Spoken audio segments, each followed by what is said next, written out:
Tenho a razoável certeza de que alguns de vós, gentis leitores, deveis ter pensado interiormente a respeito das páginas precedentes. Se existe um conjunto tão amplo de bons ou mesmo grandes livros de talhe conservador, por que é que raramente encontramos esses volumes nas livrarias ou em bibliotecas?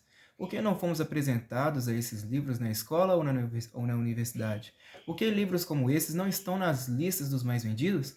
Porque somente podemos ler resenhas a respeito deles, supondo que sejam resenhados em periódicos abertamente conservadores, ou em uma revista confessional, ou no máximo no Wall Street Journal.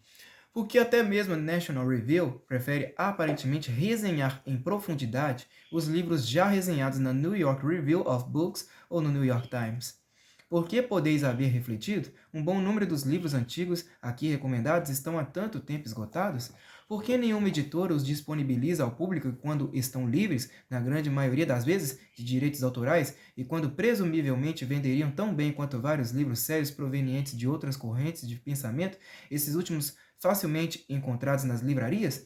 Por que a publicação de livros reconhecidamente conservadores novos ou antigos, está confinada a umas pequenas e poucas editoras de capital e recursos de distribuição limitados? Regnery Gateway, que se mudou de Chicago para Washington, Sherwood Sugden, Liberty Classics, Liberty Press, ocasionalmente uma das editoras universitárias e recentemente a Transaction Books. Ora, porque ainda prevalece uma pesada dominação na publicação de livros comerciais e, em geral, na publicação de livros acadêmicos do ultrapassado ambiente de opinião de uma esquerda de frases feitas. Encontrar uma editora de Manhattan para publicar qualquer livro bem escrito que pareça refletir a sabedoria de nossos ancestrais é uma empresa tão árdua quanto um dos trabalhos de Hércules e menos coroável de êxito.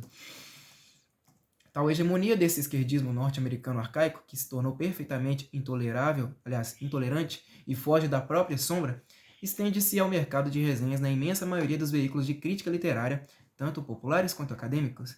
No exato momento em que a opinião pública está movendo-se em massa na direção das medidas e dos homens conservadores, os intelectuais do mundo editorial deslancham em desafiadora marcha na direção oposta. São perfeitamente afeitos, como espécie, a ganhar muito dinheiro com a publicação de pornografia e resenhando-a de um modo maroto e titilante. No entanto, nem mesmo a perspectiva de lucro tenta esses altivos editores a tocarem na mercadoria conservadora e serem poluídos. Dos livros que recomendei nestas páginas, a maioria ainda é publicada, mas não facilmente encontrada em livrarias ou bibliotecas públicas, ao passo que outros se encontram completamente indisponíveis faz um bom tempo. Houvesse eu nomeado livros conservadores escritos por autores menos famosos, aí teria sido a mesma coisa que escrever sobre os livros perdidos do Ab Urbe, História de Roma, está em latim, não vou saber ler, História de Roma de Tito Livio, de 59 a.C. até 17 depois de Cristo, dada a probabilidade de se achar uma cópia disponível para compra.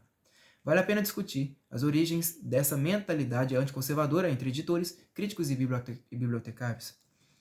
Para tanto, porém, seria necessário outro ensaio, e os remédios para tal enfermidade discriminatória não serão encontrados tão cedo. Um paliativo poderia ser a injeção de capital em editoras que conhecem o significado dos costumes, da convenção e da continuidade, mas aparentemente, com algumas honrosas exceções, os que foram censurados por Theodore Roosevelt, de 1858 a 1919, como malfeitores de grande riqueza, consideram os livros como algo de pouca importância. No começo deste capítulo, observei que o impulso conservador não é um produto dos livros, mas, ao contrário, do apego aos costumes, à convenção e à continuidade. Os conservadores preocupam-se mais com coisas reais do que com as abstrações da Academia de Lagado ou da Cuconuvolândia. No entanto, livros falaciosos tiveram profunda relação com a derrubada da velha estrutura da ordem em quase todo o mundo durante os últimos 200 anos. E bons livros podem contribuir muito, provocando uma reação intelectual saudável para a preservação da ordem, da justiça e da liberdade.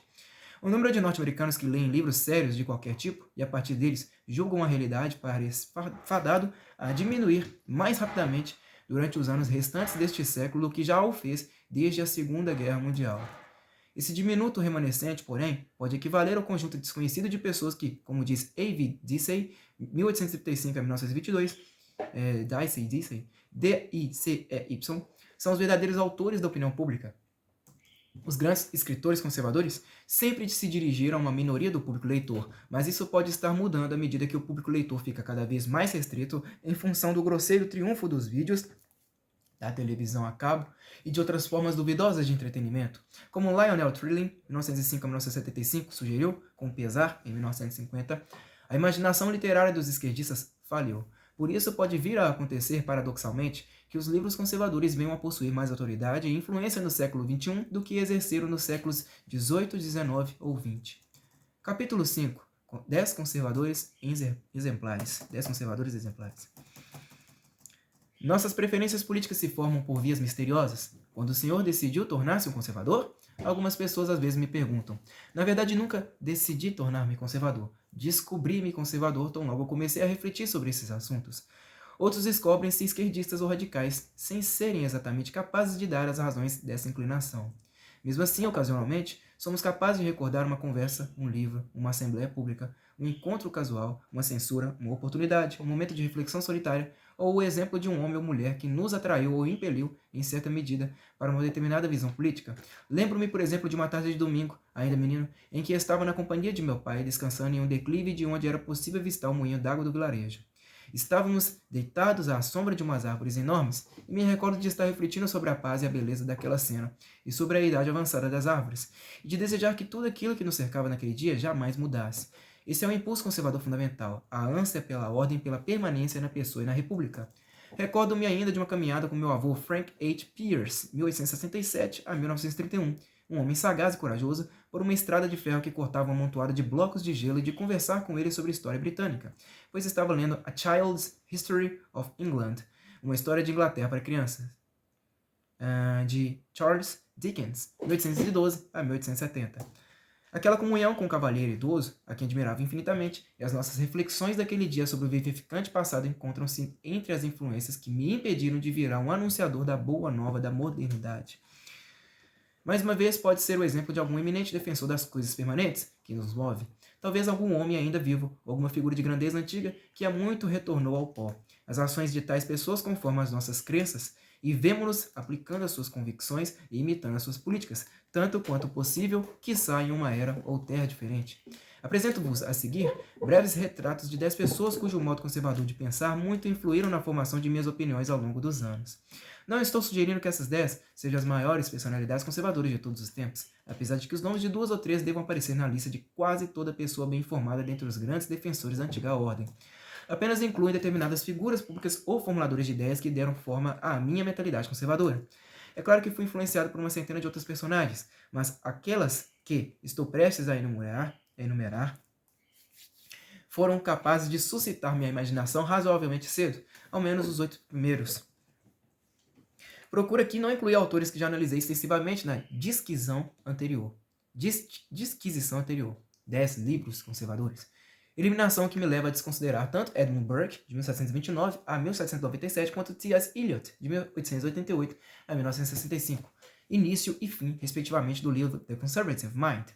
Supostamente todos concordam que Burke é o maior de todos os pensadores conservadores, mas omito-o aqui porque já escrevi e disse demasiado a seu respeito ao longo dos últimos 35 anos, e sobre Eliot também já escrevi um livro extenso. Ofereço-vos agora 10 conservadores exemplares, entre os quais podemos observar uma grande diversidade de talentos, o mais recente dista temporalmente de mais de 2000 anos do primogênito do grupo.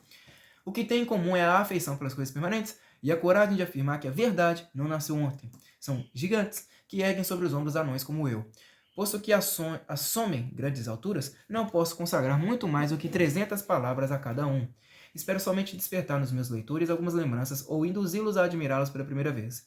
Aqui estão em ordem decrescente de antiguidade. Primeiro, Marco Túlio Cícero, de 106 a 43 a.C.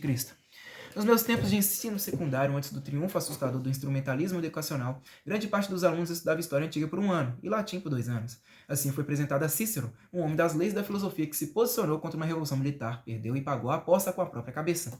Conservador não era um termo da política em Roma no primeiro século a.C., mas é possível que Cícero não se opusesse a ser descrito dessa forma por ser também um grande filósofo.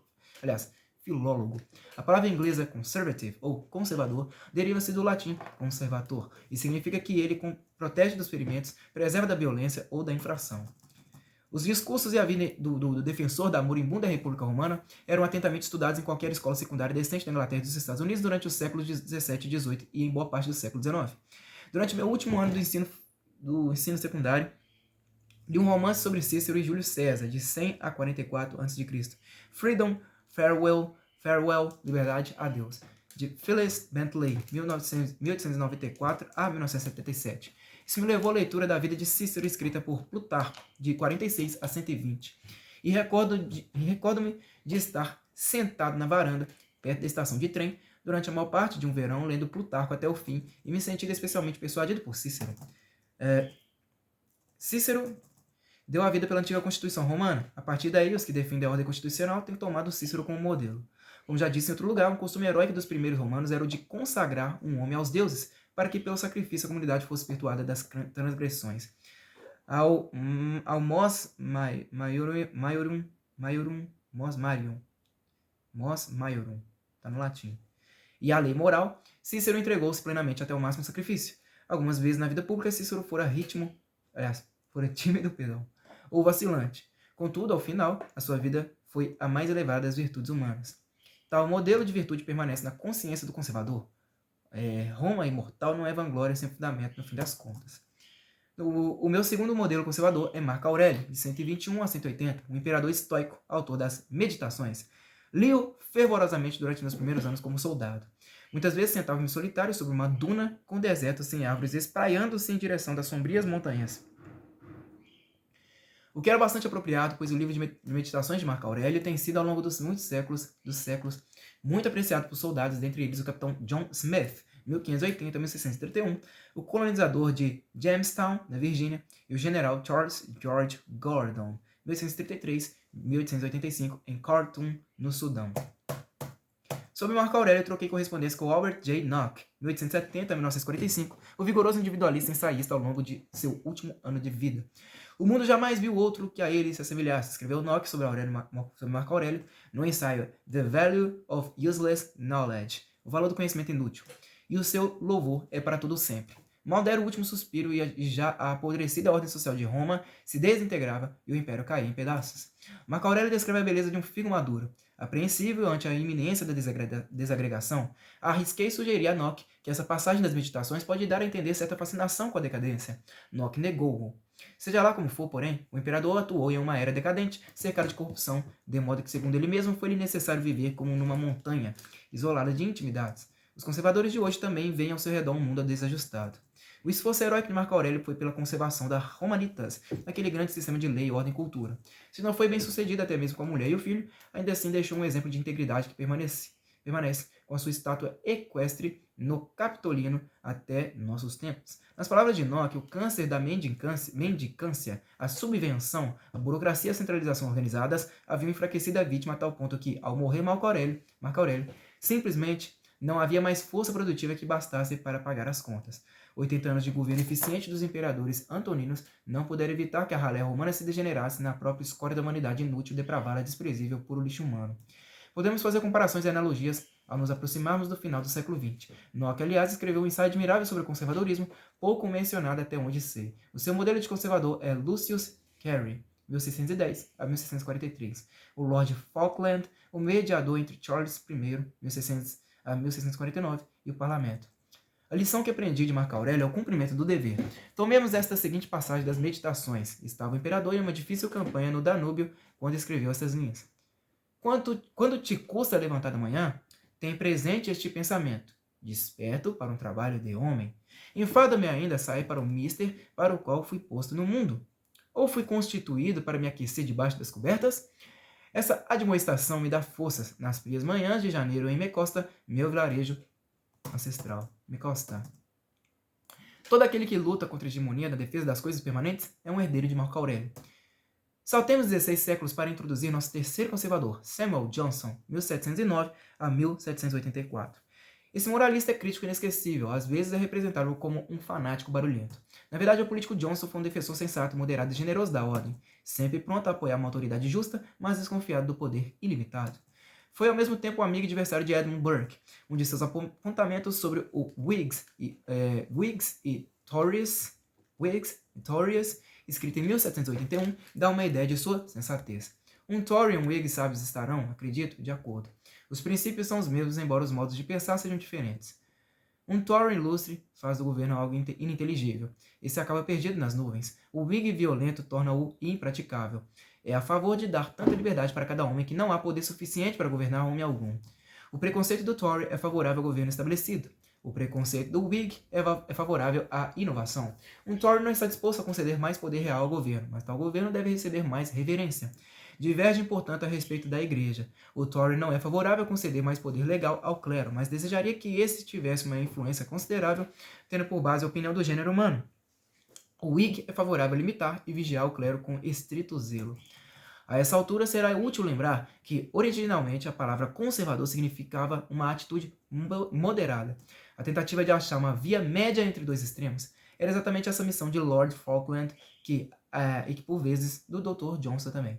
Lee Johnson na Universidade Barrymore, que algumas chamam de Michigan State University, era uma universidade caipira quando me matriculei. Em moral, o senso sadio do Dr. Johnson tem sido o meu esteio. E Rasselas me ensinou muito mais sobre os seres humanos e as vaidades da humanidade do que Cândido, de Voltaire, 1694 a 1678. Agora nos voltamos para a Escócia ao quarto autor conservador, Sir Walter Scott, 1771 a 1832. Por meio dos romances de Waverley, o Mago do Norte disseminou a visão conservadora de Burke a um público que nunca teria lido tratados políticos, mas o feito de Scott é consideravelmente maior do que o trabalho de popularização de doutrinas políticas. Uma vez que Scott desperta a imaginação, recorda-nos que temos ancestrais e herdamos um patrimônio moral. Ilustra-nos as virtudes da lealdade, da fortaleza, do respeito pelas mulheres, do dever para com aqueles que nos sucederão no tempo, e tudo isso sem parecer didático. Como disseram James Fitzjames, Stephen, 1829 a 1894, e repetindo o D.C. Somerville, de 1885 a 1965. Scott mostrou, por meio de casos concretos vividamente representados, o valor e o interesse de um corpo natural de tradições. Ganhei de minha mãe por ocasião do meu aniversário de 8 anos 5 romances de Scott, e não parei de ler Scott desde aquele dia. Até uns poucos anos atrás podiam ser encontradas algumas edições baratas dos romances de Scott à venda nas estações de trem britânicas e em bancas de jornais, mas os enfoques educacionais modernos estão destruindo esse tipo de gosto literário. Não tenho nenhuma intenção de abandonar Sir Walter. De fato, lerei novamente The Antiquary. O Antiquário, em breve na minha fortaleza em Microsta. Não sei como é que se pronuncia Antiquary.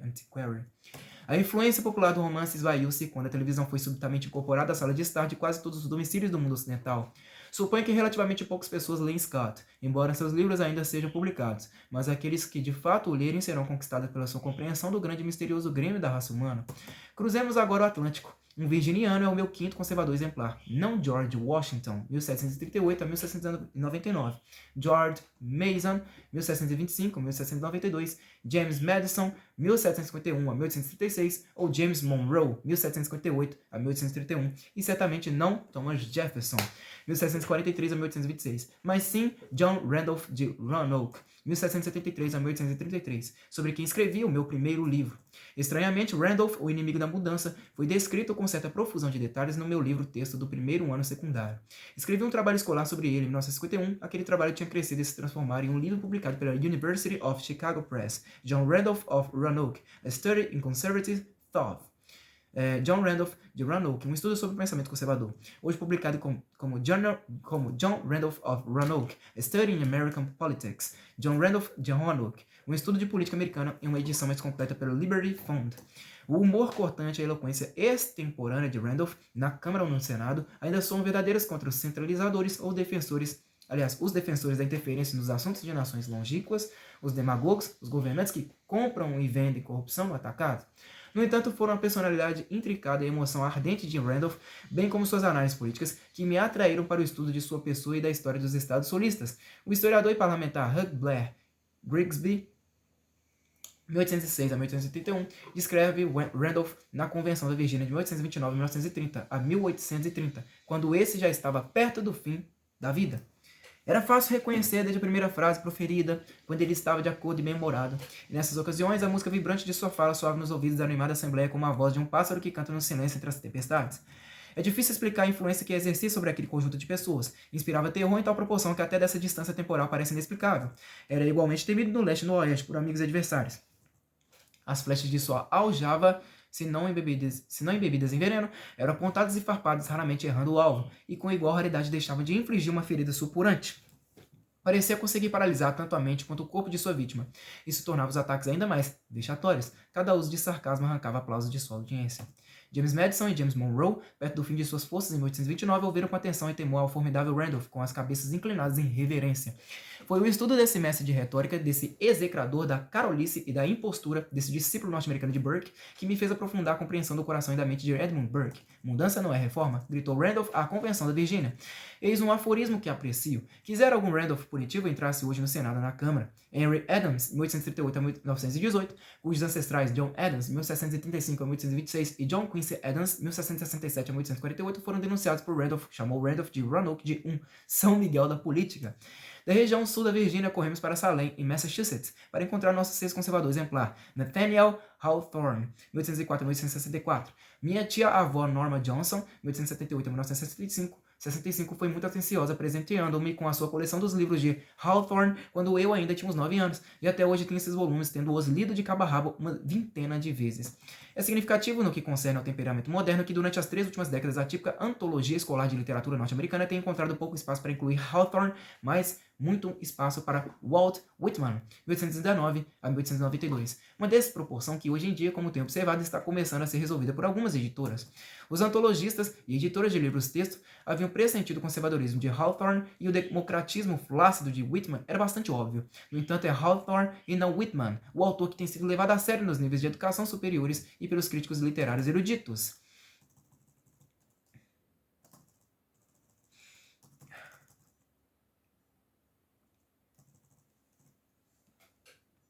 Ao compreender a realidade do pecado, Hawthorne mostrava desprezar os projetos radicais em prol da perfeição do homem e da sociedade. Foi Hawthorne, deveis lembrar, quem diz que ninguém jamais foi enforcado de modo tão justo quanto John Brown, de 1800 a 1859, de Ossawa Tomie, Ossawatomie,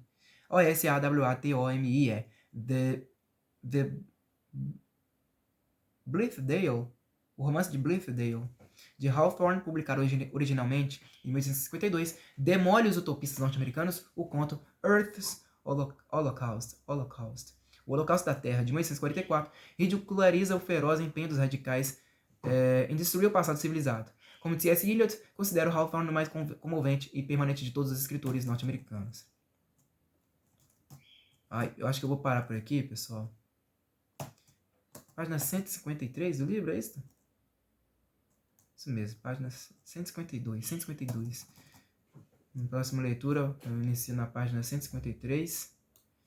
E lembrando que o livro tem aí por volta de 348 páginas. É isso mesmo, 348, 49 páginas. É isso aí, pessoal. Muito obrigado a todos vocês que me acompanharam até aqui. Até a próxima e falou!